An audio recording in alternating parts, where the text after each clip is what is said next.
بسم اللہ الرحمن الرحیم۔ شروع اللہ کے نام سے جو بڑا مہربان نہایت رحم کرنے والا ہے۔ السلام علیکم ناظرین۔ میدان محشر کا ہولناکیاں۔ جب قیامت کی تمام چھوٹی اور بڑی نشانیاں پوری ہو جائیں گی تو قیامت قائم ہونا شروع ہو جائے گی۔ قیامت کی ابتدا سور پھونکنے سے ہوگی۔ سور ایک سینگ ہے جس میں پھونک ماری جائے گی۔ سور پھونکنے والے فرشتے کا نام حضرت اسرافیل علیہ السلام ہے۔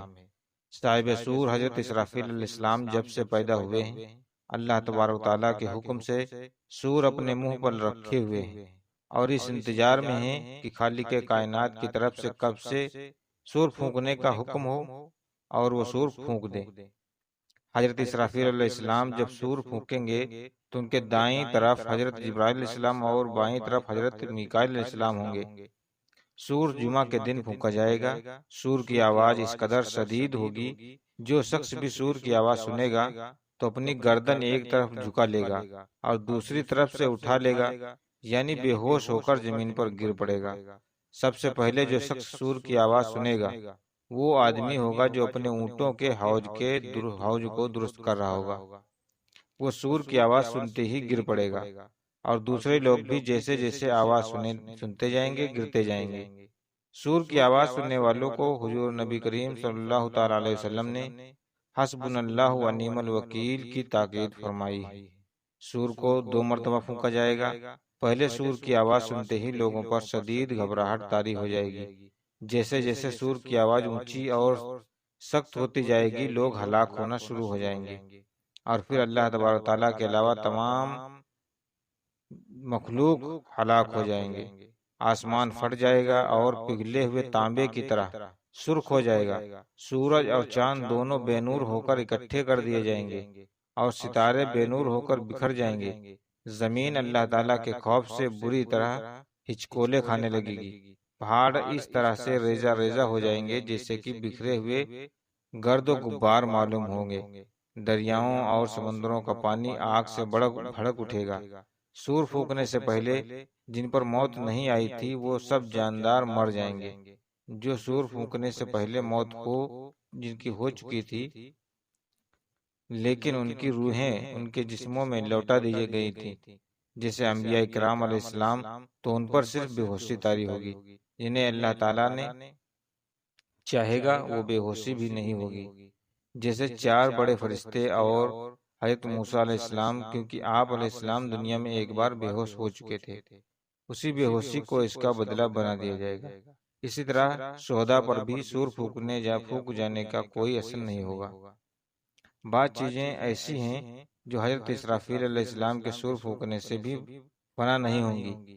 ان میں اللہ رب العزت کی ذات باری تعالیٰ ہے۔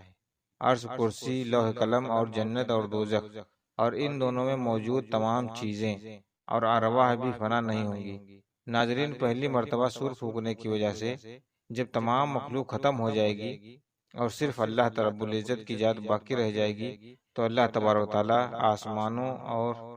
آسمانوں کو اپنے دائیں طرف دست قدرت میں لپیٹ کر ارشاد فرمائے گا، میں بادشاہ ہوں دنیا میں۔ جبار بننے والے آج کہاں گئے؟ دنیا میں متکبر لوگ، غرور کرنے والے کہاں گئے؟ اللہ تبارک و تعالیٰ بائیں دست قدرت سے زمین کو لپیٹ لے گا اور پوچھے گا، میں بادشاہ ہوں دنیا میں، جبار بننے والے آج کہاں ہیں اور دنیا میں متکبر اور حضرت کرنے والے کہاں ہیں؟ حضرت عبداللہ ابن عمر رضی اللہ تعالیٰ عنہ بیان کرتے ہیں کہ تاجدار کائنات امام الانبیاء حضرت محمد مصطفیٰ صلی اللہ تعالیٰ علیہ وسلم نے ارشاد فرمایا، اللہ رب العزت کی جب ساری مخلوق کی روح قبض کر لے گا، اللہ رب العزت جب ساری مخلوق کی روح قبض کر لے گا اور اس کی ذات کے علاوہ کوئی باقی نہیں رہے گا تو اس وقت اللہ تبارک و تعالیٰ 3 مرتبہ ارشاد فرمائے گا، آج کے دن بادشاہی کس کی ہے؟ آج کے دن بادشاہی کس کی ہے؟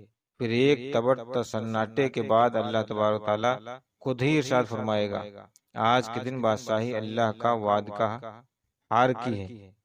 پہلی مرتبہ سور پھونکنے کے کچھ عرصے بعد آسمان سے بارش نازل ہوگی جس سے انسانوں کی ریڑھ کی ہڈیوں سے ڈھانچے تیار ہوں گے اور پھر ان پر گوشت چڑھا دیا جائے گا لیکن جان نہیں ڈالی جائے گی۔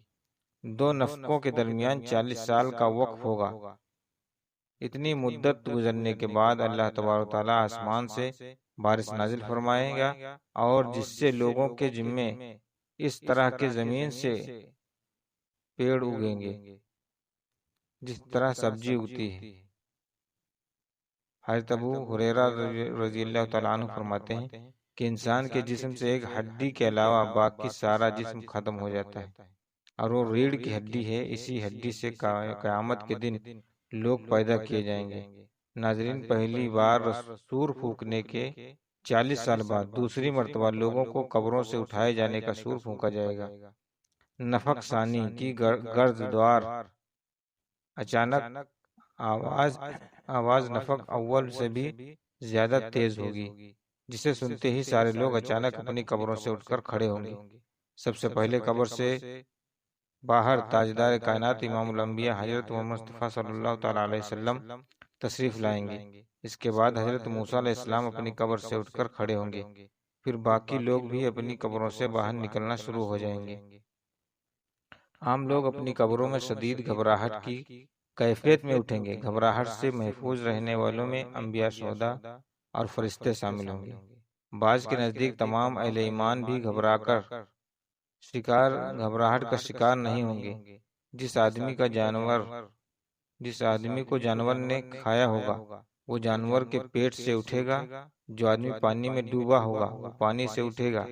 جس کی راکھ ہوا میں اڑائی گئی ہوگی وہ ہوا سے اٹھ کھڑا ہوگا۔ لوگ اپنی قبروں سے بکھری ہوئی ہڈیوں سے مانند اس حال میں اٹھیں گے کہ ان کی آنکھیں ذلت اور رسوائی کی وجہ سے جھکی ہوئی ہوں گی۔ لوگ پکارنے والے کی طرف دوڑیں گے اور کہیں گے کہ آج کا دن کتنا کٹھن ہے۔ حضرت عائشہ صدیقہ رضی اللہ تعالیٰ عنہ بیان فرماتی ہیں کہ میں نے حضور صلی اللہ تعالیٰ علیہ وسلم سے ارشاد فرماتے سنا ہے کہ لوگ قیامت کے دن ننگے پاؤں، ننگے بدن اور ختنہ کیے بغیر اکٹھے کیے جائیں گے۔ میں نے کہا یا رسول اللہ صلی اللہ تعالیٰ علیہ وسلم، کیا سب مرد اور عورت ایک دوسرے کی طرف نہیں دیکھیں گے؟ تاجدار کائنات محمد صلی اللہ تعالیٰ علیہ وسلم نے ارشاد فرمایا، اے عائشہ، وہ دن اس قدر سخت ہوگا کہ کسی کو ایک دوسرے کی طرف دیکھنے کا ہوش نہیں ہوگا۔ بعض لوگ اپنی قبروں سے گونگے اور اندھے اور بہرے بن کر منہ اٹھائے جائیں گے۔ جو شخص اندھا ہو کر اٹھے گا وہ کہے گا، اے میرے پروردگار، تو نے مجھے اندھا کر کے کیوں اٹھایا ہے؟ میں تو دیکھنے والا تھا۔ ارشاد باری تعالیٰ ہوگا، جس طرح ہماری آیات تمہارے پاس آئی اور تو نے انہیں بھلا دیا، اسی طرح آج تجھے بھی چھوڑ دیا جائے گا۔ قبروں سے نکلنے کے بعد لوگ گھبرائے ہوئے پھر رہے ہوں گے، لیکن کہیں بچ کر نہیں جا سکیں گے۔ قبر سے اٹھتے ہی دو فرشتے ہر انسان کو دبوچ لیں گے اور پھر اسے ہانک کر میدان محشر تک لے جائیں گے۔ دنیا میں میت پر نوحہ اور بین کرنے والی وہ عورت جن سے مرنے سے پہلے توبہ نہیں کی ہوگی، وہ اپنی قبر سے اس حال میں اٹھائی جائیں گی کہ اس کے جسم کے اوپر گندک کا لباس ہوگا اور اپنے جسم کو کھجلی کر کے زخمی کر رہی ہوں گی۔ کافر اپنی قبروں سے بڑی ذلت اور رسوائی کے ساتھ اٹھیں گے۔ ان کی آنکھیں جھکی ہوئی ہوں گی اور وہ اپنے مقام حساب کی طرف دوڑ رہے ہوں گے۔ اہل ایمان اپنی قبروں سے ریشم میں مونچھ اور سرمئی آنکھوں کے ساتھ 30 سال کی عمر کے ساتھ اٹھیں گے۔ ہر آدمی قیامت کے دن اپنی قبر سے موت والی حالت اور نیت کے ساتھ اٹھایا جائے گا۔ ہر آدمی اسی عقیدے اور نیت کے ساتھ اللہ کی راہ میں زخمی ہوا قیامت کے دن اسی حال میں آئے گا کہ اس سے خون کا رنگ تو خون جیسا ہی ہوگا، لیکن اس سے کستوری کی خوشبو آ رہی ہوگی۔ حضرت احرام میں فوت ہونے والی حاجی اپنی قبر سے تلبیہ کہتے ہوئے اٹھیں گے۔ لوگ ننگے پاؤں اور ننگے بدن اکٹھے کیے جائیں گے۔ سب سے پہلے جسے جنت کا لباس پہنایا جائے گا وہ حضرت ابراہیم علیہ السلام ہوں گے۔ انہیں جنت کا لباس پہنایا جائے گا اور ان کے لیے ایک کرسی لا کر عرش الہی کے دائیں جانب رکھ دی جائے گی۔ کہا جاتا ہے کہ جب حضرت ابراہیم علیہ السلام کو آگ میں ڈالا گیا تھا تو ان کے کپڑے اتار دیے گئے تھے، اس لیے قیامت کے دن سب سے پہلے انہیں کپڑے پہنائے جائیں گے پھر تاجدار کائنات امام الانبیاء حضرت محمد مصطفیٰ صلی اللہ تعالیٰ علیہ وسلم کے لیے جنت سے لباس لایا جائے گا اور پہنا دیا جائے گا۔ یہ جنتی لباس کسی دوسرے آدمی کو نہیں پہنایا جائے گا۔ پھر حضور نبی کریم صلی اللہ تعالیٰ علیہ وسلم کے لیے ایک کرسی لائی جائے گی اور عرش الہی کے پائے کے پاس رکھ دی جائے گی۔ کچھ لوگ اپنی قبروں سے اٹھ کر میدان محشر کو پہنچیں گے اور بعض لوگ سواریوں پر سوار ہو کے حضرت ابو ہریرہ رضی اللہ عنہ بیان کرتے ہیں کہ نبی کریم صلی اللہ تعالیٰ علیہ وسلم نے ارشاد فرمایا، لوگوں کو 3 گروہوں میں تقسیم کر کے میدان حشر میں اکٹھا کیا جائے گا۔ ایک گروہ وہ ہوگا جو جنت کا شوق رکھنے والا ہوگا، دوسرا گروہ وہ ہوگا جو جہنم سے ڈر رکھنے والا ہوگا۔ یہ دونوں گروہ مسلمانوں کے ہوں گے۔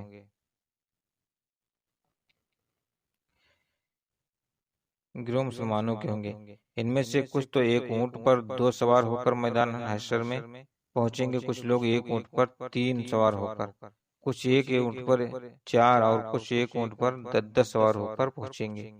کافروں کو ایک آگ ہانک مار کر میدان محشر میں لے جائے گی۔